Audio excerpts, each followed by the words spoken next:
पूजयामि पूजयामि पूजयामि पूजयामि पूजयामि पूजयामि पूजयामि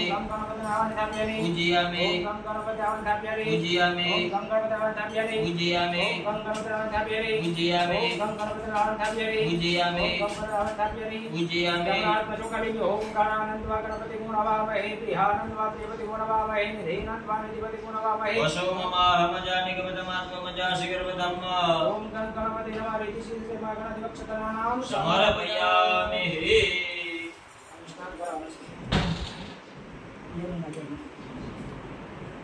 यमुना जल में केसर घोरिया स्नान कराओ सामरा। बाला जमुना जल में केसर घोरी स्नान कराओ गजानन। हरवे हरवे अंगलो सौ सौ याद कराओ सामरा। अलगे हाथे अंगो चोरी लाडल डामू सामड़ा। यमुना जल में केसर घोरिया स्नान कराओ सामरा। बाला जमुना जल में केसर घोरी स्नान करावू सामड़ा। वस्त्रो अंगे लूछियापू पीड़ू पीतांबर प्यार वाला। वस्त्रो अंगे छियापू पीड़ू पीतांबर श्यामला। यमुना जल में केसर घोरिया स्नान कराओ सामरा। हे कुमकुम केरा तिलक लगाऊं त्रिकम तारा भाल वाला। कुमकुम केरा तिलक लगाओ त्रिकम तारा भालमा। तेल सुगंधि नागिया पाकड़िया तुझवाड़ वाला। तेल सुगंधि नाकिया वाकड़िया गुजवाड़मा। बसती जाऊं वाटे घाटे नाची उठूं तारा ताल वाला। हंसती जाऊं तो वाटे ने घाटे नासी उठू तारा तालમાં। नजर न लागे श्याम सुंदर ने ટપકા કરી દઉં તારા ગાલમાં। यमुना जल में केसर घोरिया स्नान कराओ सामरा। हरे ओम स्वस्ति न इंद्रो हृदस्वा स्वस्ति न पूगा विश्ववेदा स्वस्ति नस्तो रक्षो अरिष्टमेनो स्वस्ति न बृहस्पति ददातु। यज्ञ पवित्रम ओम भूर्भुवः स्वः तत्सवितुर्वरेण्यं भर्गो देवस्य धीमहि धियो यो नः प्रचोदयात्। यज्ञ पवित्रं समर्पयामि समर्पयामि पवित्रं समर्पयामि। अबीलं च गलालं च शुभाचन्दनेवता।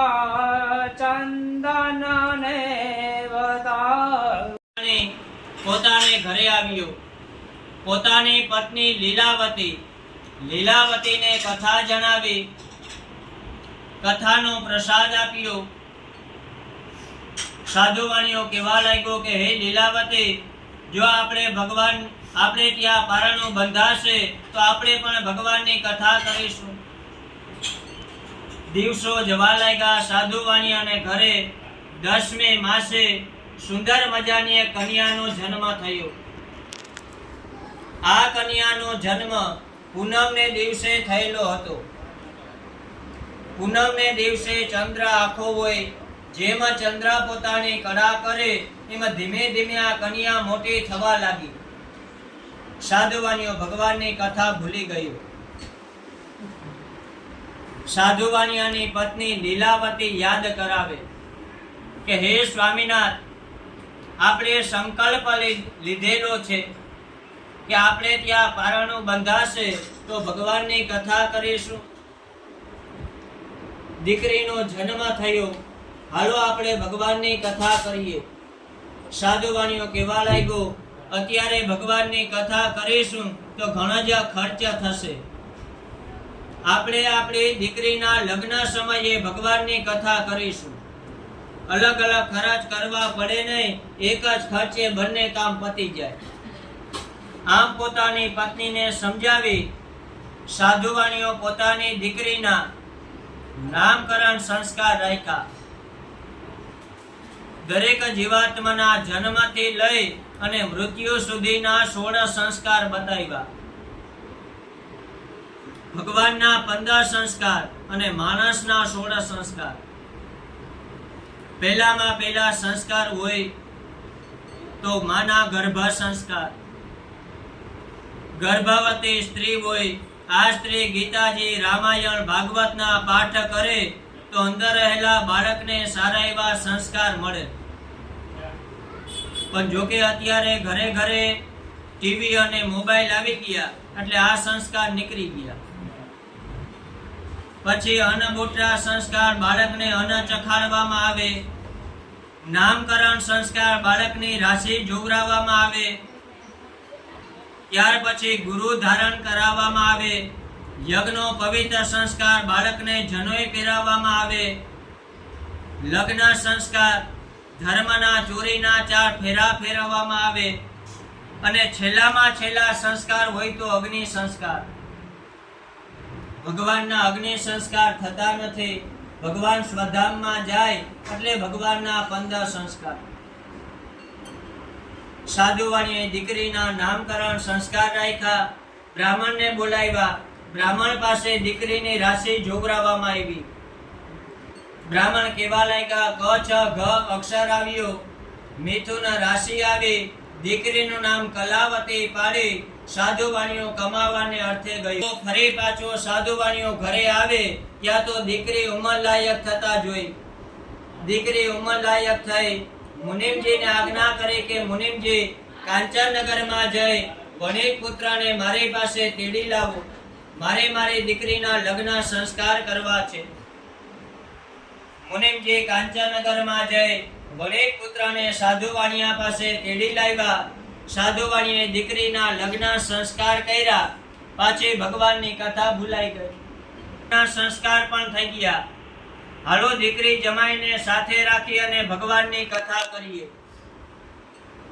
સાધુવાણીઓ કહેવા લાગ્યો, અત્યારે જે કઈ કમાઈને આવ્યો હતો એ તો બધું દીકરીના લગ્નમાં ખર્ચાઈ ગયું.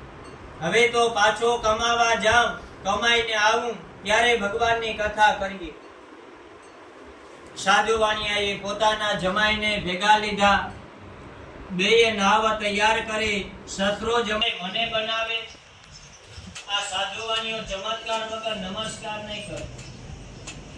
જે નગરમાં શસ્ત્રો જમાઈ કમાવા ગયા, આ નગરમાં ચંદ્રકેતુ રાજાનું રાજ ચાલે. ચંદ્રકેતુ રાજાના રાજમાં મોટી ચોરી થઈ. ચોર ચોરી કરી અને નીકળી ગયા. ચોરની પાછળ રાજાના સિપાહીઓ હતા. બંને ચોરે વિચાર કર્યો, ચોરના પુતળા શીખે પકડાઈ જશું તો રાજા ફાંસીની સજા કરશે. ના ફરિયામાં રાખી દે. જ્યારે ઉઠી સાધુવાણીઓ ફરિયામાં જોઈ ત્યાં તો ચોરીનો માલ પડેલો જોયો. પણ સાધુવાણીયાને ખબર નથી કે ચોરીનો માલ છે. સાધુવાણીયાએ તો જમાઈને જગાડી કહેવા લાગ્યા, હે જમાઈ રાજા, જો ભગવાનને દેવું હોય તો શું વાર લાગે? રાતોરાતમાં ધનવારા કરી દીધા. આમ સમજી શત્રુ જમાય સામસામા બેસી અને ધન દોલતનો ભાગ પાડવા લાગ્યા. જ્યાં ધન દોલતનો ભાગ પાડતા હતા, રાજાના સિપાહીઓ ગોતતા ગોતતા સાધુ વાણિયાને ઘરે આવ્યા. શત્રાજમાઈને ભાગ પાડતા જોઈ હાથ પગમાં બેડીઓ પહેરાવી અને રાજા પાસે લઈ ગયા. રાજાએ કઈ સાધુ વાણિયાનું સાંભળ્યું નહીં. તરત જ હુકમ કર્યો કે બંને ચોરને કેદખાનામાં પૂરી દો. શત્રાજમાઈને કેદખાનામાં પૂરી દીધા. હવે તો સાધુ વાણિયો ભગવાન સામે ખોટું બોલ્યો કે મારા નાવમાં ફક્ત વેલા પાંદડા અને કચરો ભરેલો છે. ભગવાન કે તારું વચન સત્ય થાય, તું જે કઈ બોલ્યો તે સાચું થાય. આવા આશીર્વાદ દઈ ભગવાન થોડે દૂર જઈ અને ઊભા કે હવે સાધુ વાણિયો શું કરે. જ્યાં સુધી નાવમાં ધન હતું ત્યાં સુધી નાવ પાણીમાં સ્થિર હતી. જેવા ભગવાન આશીર્વાદ દઈ અને ગયા, નાવ પાણીમાં હલક ડોલક થવા લાગી. સાધુ વાણિયો નાવમાં જોઈ તપાસ કરે ત્યાં તો ખરેખર ધનની બદલીમાં કચરો થઈ ગયેલો જોયો. આ જોઈ સાધુ વાણિયો મૂર્છિત થઈ નાવ ઉપર પડી ગયા. પોતાના જમાઈએ જલપાન કરાવી કહેવા લાગ્યા, હે સસરાજી, તમે નાહકનું દુઃખ કરો છો. ક્યારેક અતિથિના રૂપમાં ભગવાન પણ આવી શકે.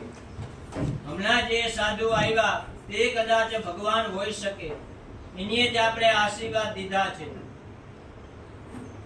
એટલે જ આપણામાં કહેવત છે, અતિથિ દેવો ભવ. પેલા આપણે બધાને ઘરે અતિથિ આવતા. આ તો હવે કોઈ અતિથિ રહ્યા નથી. અતિથિ કોને કહેવાય? તો કે જે અચાનક આવતા. આપણે ખબર ન હોય કે આજે કોઈ આપણા ઘરે આવવાનું છે, અચાનક આવતા એને અતિથિ કહેવામાં આવતા. પણ અત્યારે ફોન આવી ગયા એટલે ફોન કરીને જ આવે કે રસોઈ તૈયાર રાખજો, ત્યાં જમવાના છે. અને ફોન કરીને ના આવે તો મહેમાન ભૂખ્યા રહે. કારણ કે અત્યારે ઘણી જગ્યાએ ઘણાના ઘરમાં ઘણી ગણીને રોટલા થાય. પેલા આપણા અન્નની રધે કહેવાતી. ભગવાનને ગોતવા લાગ્યા. પણ ભગવાનને દીવો લઈ અને ગોતવા જાય તો ભગવાન ના મળે. હવે સાધુ